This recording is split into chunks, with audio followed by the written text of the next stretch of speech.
Sa video ito ay i-DIY po natin yung pagmamodify ng ating mga airbox or ilulubog natin itong part na to. Kasi kung makikita nyo naman, sayad na po siya sa ating mga shocks.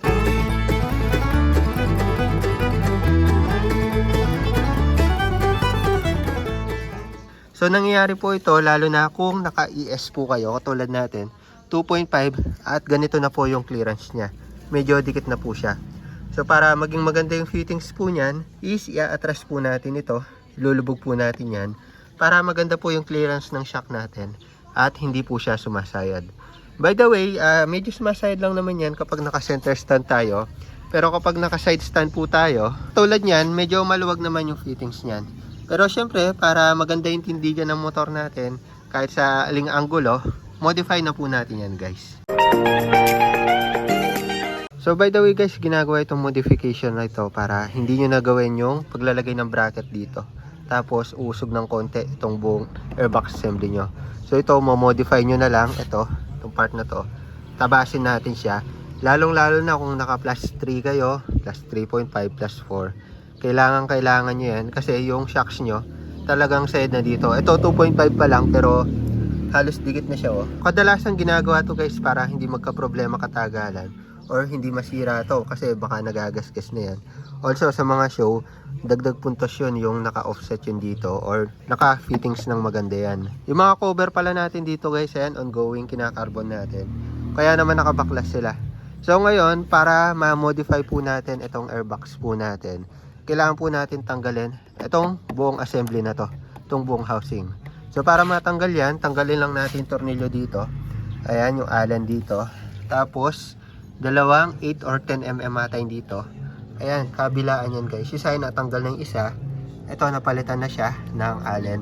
Tapos, yung dito guys, tanggalin din natin. Ayan.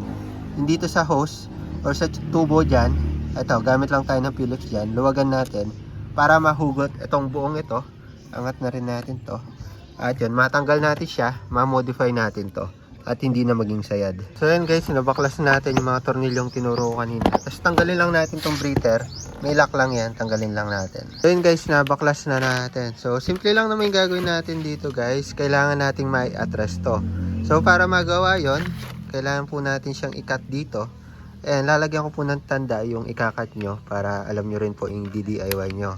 So dito rin, kakat natin yan hanggang dito sa part na to. So i-tape lang natin guys para makita nyo yung partition kung ano yung pinaka best na pag-cut dyan. So yun din yung ginagawa ng marami at nakita ko okay goods naman yung fitting kapag ganun yung pagkakakat. So yan, yun yung outline natin guys. So yung kakat natin dito sa labas yan yung kakat natin hanggang dito sa taas. Tapos dito sa part na to na nakaumbok. Tapos balik dito hanggang sa baba. Yung ilalim hindi na natin siya ikakat kasi itutupi na lang natin siya at lulubog na to itong part na to.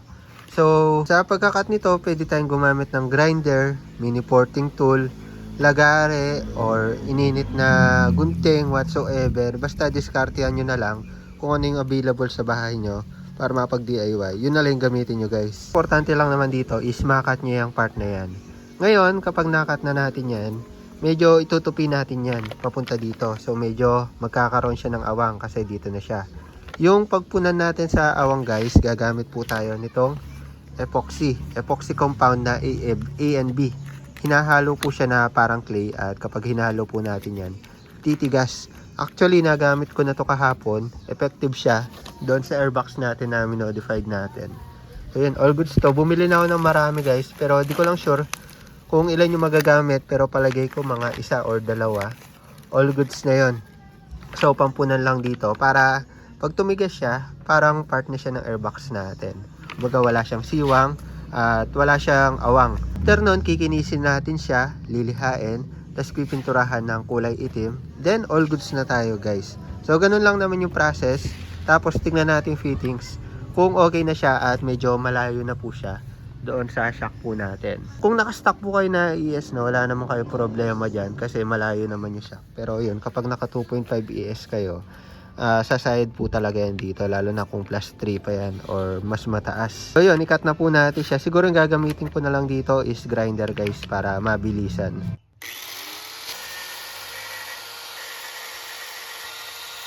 Ayan, nakat na natin yun dito. Ayan, tagos siya hanggang sa kabila guys. Pati yan, kailangan maputol. So proceed tayo dito sa kabila, tapos dito sa taas. Ayan, okay na tayo dito sa kabila. So itong side na lang para makat siya.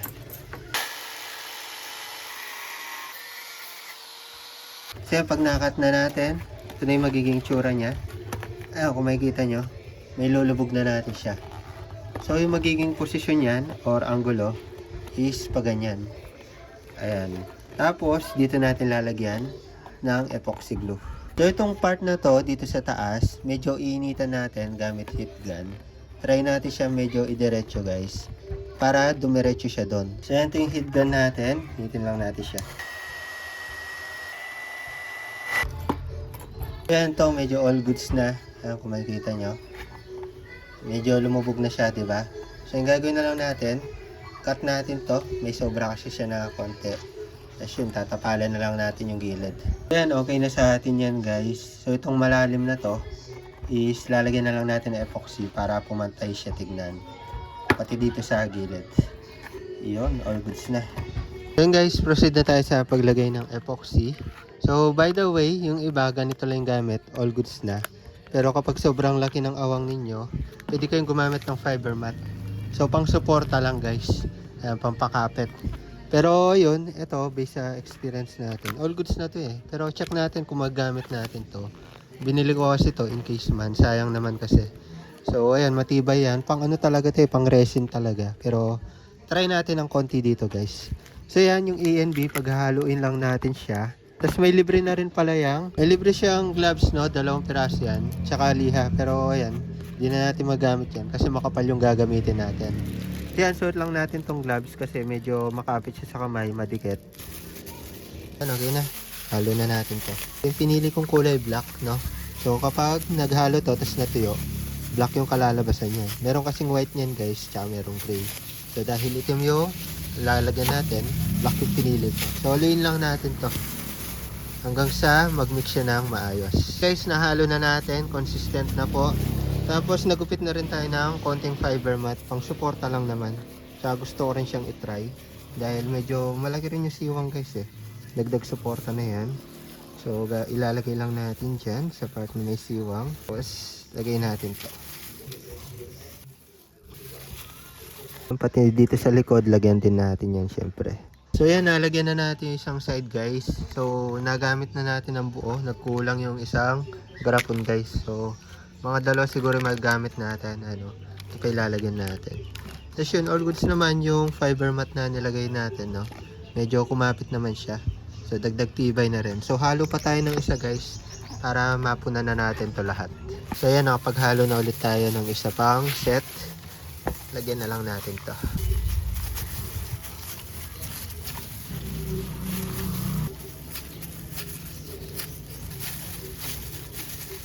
So yun, minakap muna natin. Kung makikita nyo, medyo malayo na siya. All goods na to guys.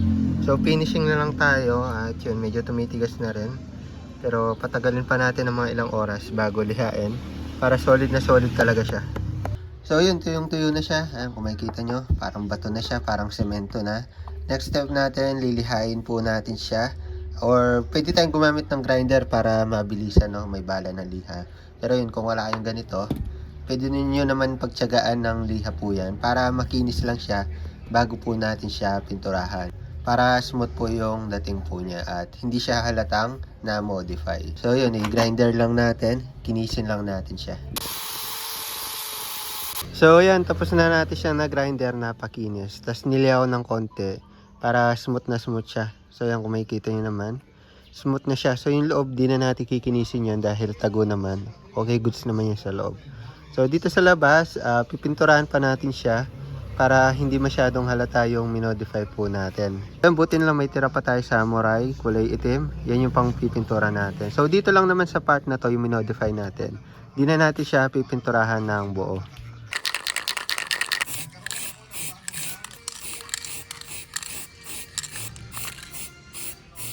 Yan, all goods na. Isang manipis lang gagawin natin. Tapos patuyuin na lang natin yan bago natin isalpak. So yun, after ng mga ilang oras, ilang minuto, tiyo na siya, no? So di lang natin na perfect ng todo. Akala ko okay na siya, makinis na siya bago pinturahan. Pero nung napinturahan natin, medyo ano pa pala siya, may mga konting uka. Pero yun, kung medyo OC kayo, pwede nyo naman perfectin yan guys. Pero para sa atin, all goods na to kasi di naman masyadong kita. Importante lang naman sa atin is naka-ano yung shocks natin. Malayo dito sa airbox natin. So yun, lagay lang natin siya sa motor natin guys. Tapos bigyan ko kayo ng kapirasong montage. Tapos tingnan na rin natin yung clearance niya. Then bago natin lagay ito guys, make sure natin na okay yung speedo wire natin. Ayan, so inayos ko lang ng konti kasi medyo maangat. May video tayo dyan paano ayusin yan guys. Ito binalutan ko na ng makapal na hose. Kasi pwede masira ECU dyan. May video tayo, lagay ko yung link. Yun, lagay na natin to guys. All goods na tayo. Nakikita nyo naman, nasok yan. Pasok ko lang siya dito.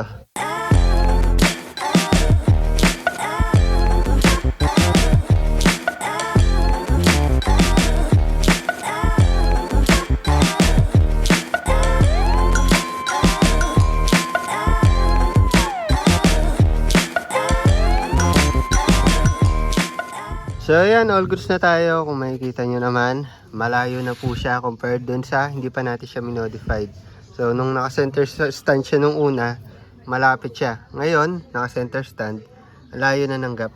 Ayan o, malayo ng clearance. Kung kaya naman safe na safe yung airbox natin. Tsaka hindi siya pangit tignan. So kahit mag plus 3 tayo dito or 3.5, medyo malayo na yan guys. So all goods na all goods to kapag naka-ES tayo. So pakita yung clearance niya kapag naka-side stand naman. Naka-side stand tayo, ayan siya, mas lumayo pa siya guys. Ayan o, safe na safe siya. So mapa center stand, mapa side stand, all goods na all goods po yung ating mga airbox. At hindi po siya pangit tignan. So yun, kung gusto nyo sundan yung ginawa natin, pwede nyo gawin yan, pwede nyo i-DIY. Lalatag ko na lang din lahat ng mga ginamit po natin sa description para maka-order po kayo. Kabilang na po yung epoxy, pintura, lahat po ng ginamit po natin dyan. Abangan nyo na lang po yung video natin sa pag-modify nitong airbox cover naman po natin mismo.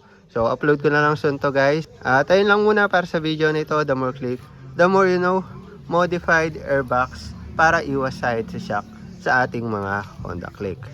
Bye bye!